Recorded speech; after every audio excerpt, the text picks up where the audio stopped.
Hello guys, nata karon sa Richwood Dos, duplex nga modern house. So napatay daghang pre-selling available units sa duplex.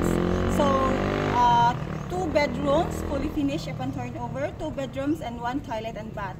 So ang floor area ani is 50 square meters and the lot area is 80 square meters.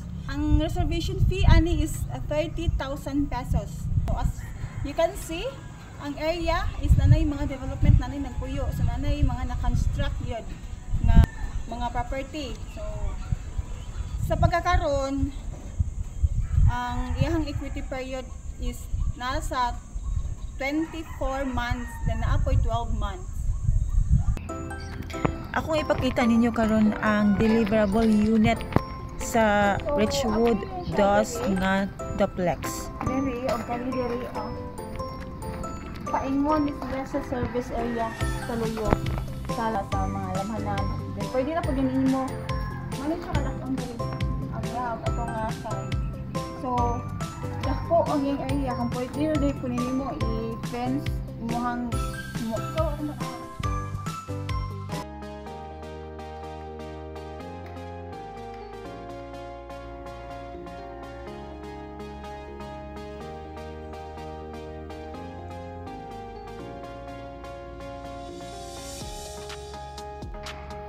So, mauli siya ang living area,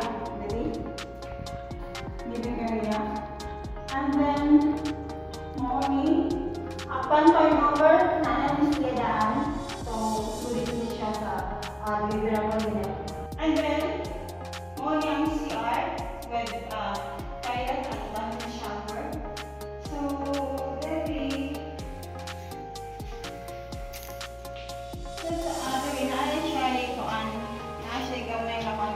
storage area. So, yan siya kung ano niya sa mga storage ng mga limon, hindi pa pwede na rin diri ang inyong washing. Pwede rin siya diri. Okay, ang sa taas. So, narito ang duha ka bedrooms.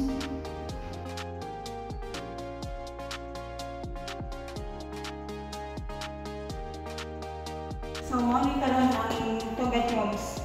So, upon turnover, yan na yung forma. So, kung yung addition po yan, ang buwang na lang is gamit.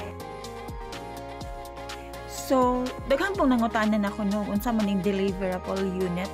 So, kaning deliverable unit, mao ni pasabot ani is inig turnover ni developer ni primary homes nimo.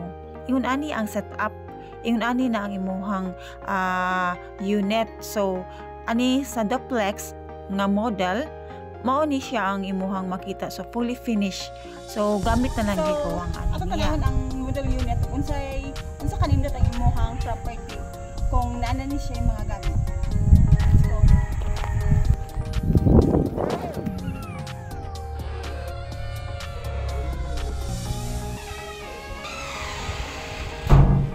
mao ni siya ang imuhang TV, dili butang na kitchen, ang living area, aning kapitan. Mo ni atong living area. And then mo ni ang kitchen. Mo ni nga palit atong So mao ni ang example sa dress up nga unit. So dili gid necessary na ingon ani imong gamit or mga pag-set up ang imong gamit. Naraman na depende man nato kung saan nato pag unsa ato ang gusto, kung sa mga butang atong butang nato dire sa atong unit, no? So kini sa primary homes, it's example lang gini unsaon. So toilet and bath, mao to akong ipakita gani nga naa siya storage area. Pwede nimo kasugdan sa mga washing machine ba karon or mga nabunod or unsay butang diri sa idlaw. So by the way, dili gyud compulsory nga inganion gyud ang imong unit. So, example lang ni siya sa primary homes nga og unsa ang forma sa usa ka unit og naka-dress up na kini.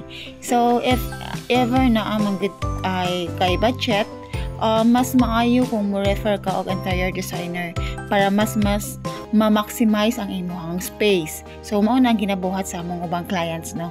Nagkuha sila og then mao po ni ang door paingon sa exit.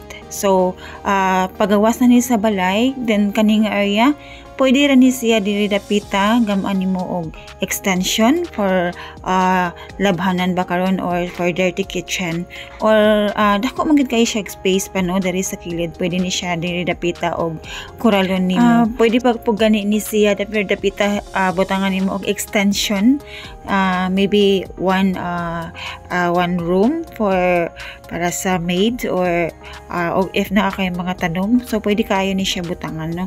So pwede na tamong saka sa taas para tamong tanawon unsa itsura sa dress up unit sa ibabaw sa mga rooms.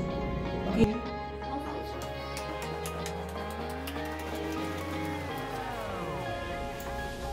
So mao ni siya ang forma sa nanay mga gamit. Kani siya mo ang master's bedroom.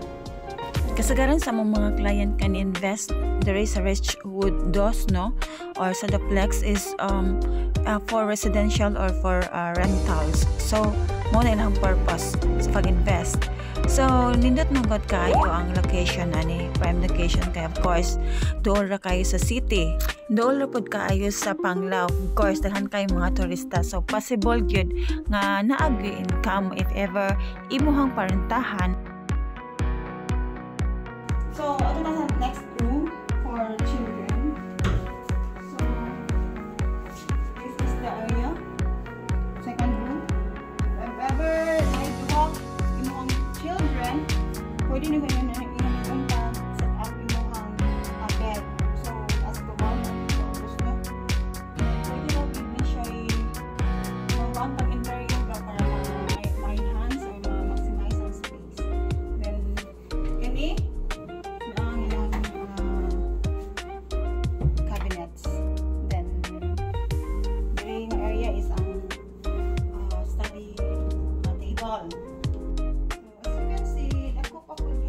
so diri po dapita pwede rin ninyo i-maximize ang space. So na ako'y client sa una nga iyang gihimong ang butangan niya og study table hindi rin dapita, or napot ko'y usa ka client nga iyang gihimong butangan niya og cabinet o para silang mga things, para sa butanganan silang mga things, or like for example sa mga paperworks or mga gamit sa eskwelahan sa iyang mga anak. So this is Mary Ann Pagubo, real estate agent of Filipino Homes. If you need an assistance in your future investment here in Bohol, here in Richwood DOS, you can message me or contact me anytime, or you can email me in my email account. It's my pleasure to help you and assist you guys. Thank you for watching. Bye-bye.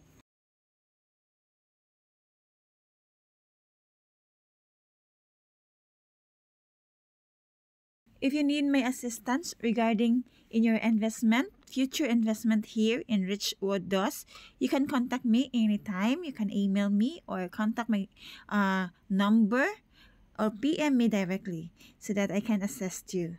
It's my pleasure to assist you guys. Bye-bye. Thank you for watching.